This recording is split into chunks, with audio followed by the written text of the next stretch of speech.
Powered by Mamzi Kitchen, India's biggest multi-premium brand of food delivery.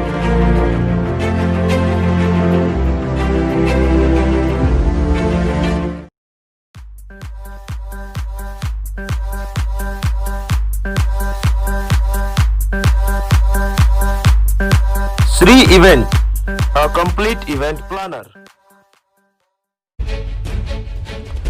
खबर सोनपुर से है, जहां केंद्रीय पशुपालन राज्य मंत्री गिरिराज सिंह ने किसान आंदोलन को लेकर कांग्रेस पर दोगली राजनीति करने का आरोप लगाते हुए तीखा प्रहार किया है।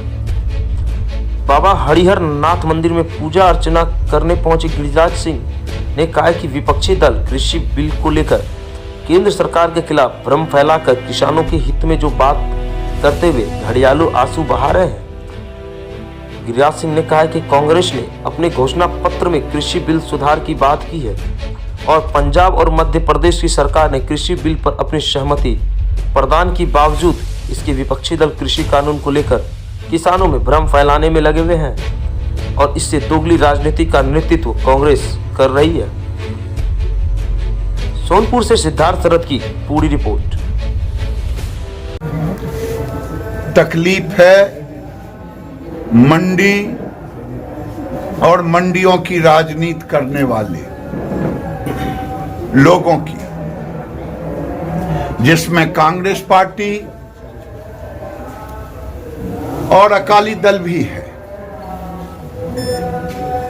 पंजाब की कांग्रेस पार्टी विफल हो चुकी है, जो अपने चुनावी वादे किया था किसानों की कर्ज माफी, उसको भटकाने की भी कोशिश कर रहा है।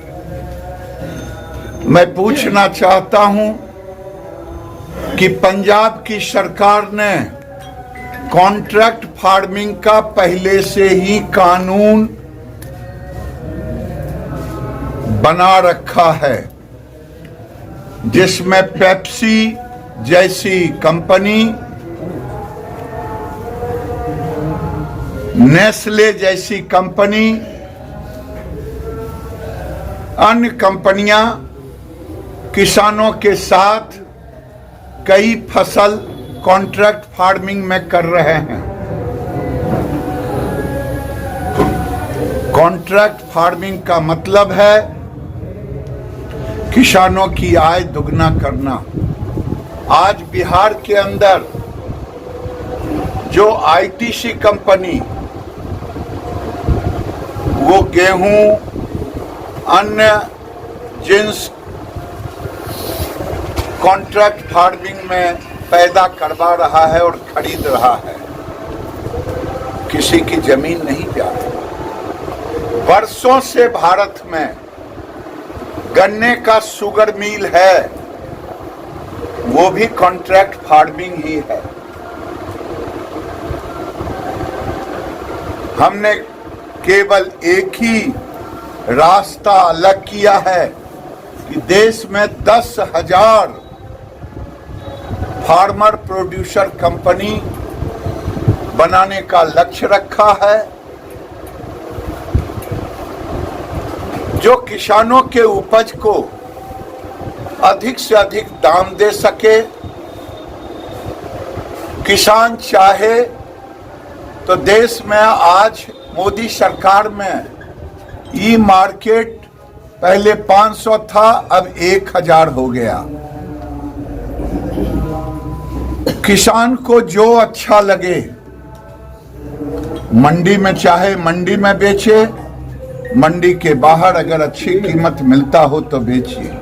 बिहार के अंदर 2006 में एपीएमसी कानून खत्म हो गया, लेकिन हर जिले में बाजार समिति था और बाजार समिति किसानों से चुंगी टैक्स लिया करता था। आज किसान चुंगी कर से मुक्त है। हम रास्ता भी खोल रहे हैं। 6,800 करोड़ से अधिक राशि रखा है, जो फार्मर प्रोड्यूसर कंपनी किसानों के लिए काम करेगा। मैं चुनौती के साथ कह रहा हूं, गेहूं में मोदी सरकार ने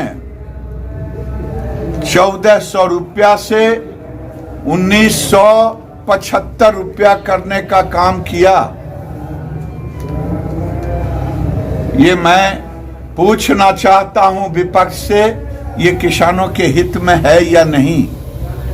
धान की कीमत एमएसपी था 1010 कुछ रुपया, जो आज 1868 रुपया है। ये बढ़ोतरी धान और गेहूं में 42-43% की बढ़ोतरी हुई। दलहन और तिलहन में 70% से अधिक की बढ़ोतरी हुई। और तो और मैं पूछना चाहता हूं कि भारत के किसानों के खाते में चाहे आधा बीघा जमीन हो चाहे 2 एकड़ जमीन हो, 9 करोड़ किसानों के खाते में 1 लाख करोड़ जा चुका है। और प्रधानमंत्री 18,000 रुपया 2 मिनट में अभी उनके खाते में देने का काम। ऐसी स्थिति में किसानों को बरगलाना, किसान आंदोलन के नाम पर खालिस्तान का बैनर लगाना,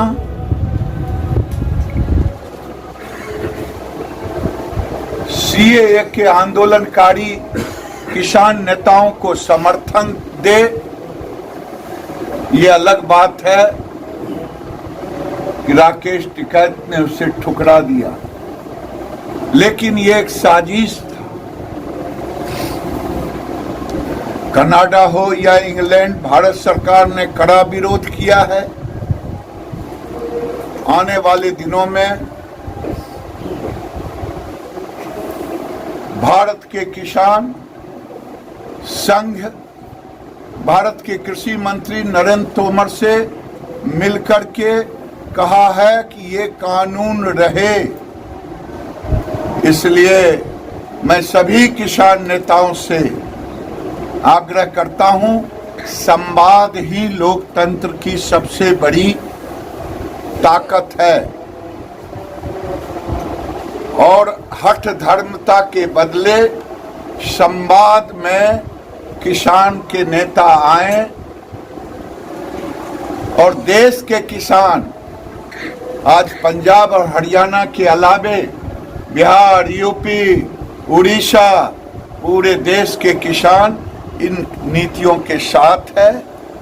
और मैं समझता हूं आने वाले दिन में किसानों से भी वार्ता, किसानों से भी संवाद होगा और इसका निराकरण। राहुल गांधी ऐसी ही खबरों के लिए करें से 24 लाइव को सब्सक्राइब, साथ ही साथ दिए गए बेल आइकन को भी दबाएं। Thank you.